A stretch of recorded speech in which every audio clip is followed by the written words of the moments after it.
দুই পাশে দুই বিল্ডিং, মাঝখানে এক সারি পানের গাছ। এরকম পানের গাছ, এরকম পানের আবাদ কখনো দেখেছেন?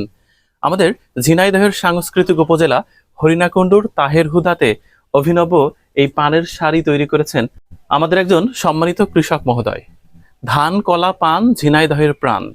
ঝিনাইদহের ব্র্যান্ডিং পণ্য মিষ্টি পান পৃথিবীর প্রায় 22টি দেশে রপ্তানি করা হয়। আমরা জানি পান খুব সেনসিটিভ একটি ফসল।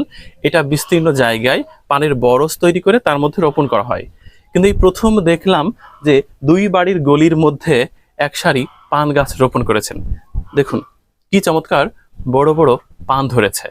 এতক্ষণ জায়গা করে নিয়ে যাবো, তাই হবে এই জন্য দুটো গাছ লাগালাম। লাগিয়ে পরের বছর টানতে টানতে দেখা যাচ্ছে পুরো একটা সাত করে সারিয়ে গেল। যত্ন আমি নিচে খালি ছাই দিই ডগে, আর উপরে খালি সানসিল্ক শ্যাম্পু স্প্রে করি, এই আর কোনো পদ্ধতি করি না ব্যবহার। গেল বছরে বেশি 2700, আর পয়লা আশ্বিনে লাভাইছি ধরেন 1100 টাকা হয়ে আছে। 100 টাকা 40টা পণ বেশিছে। আবার যে গাছ চালিয়ে যায় আবার 2000 3000 হবে পানির দাম হলে। এই জায়গা একটা সৌন্দর্য দেখা যাবে, একখান জায়গা পড়িয়ে থাকে। এই জন্য দোকান আছে, দোকান দেখা যাচ্ছে দুটো পান ভেঙে কাস্টমারে ঠেকালাম।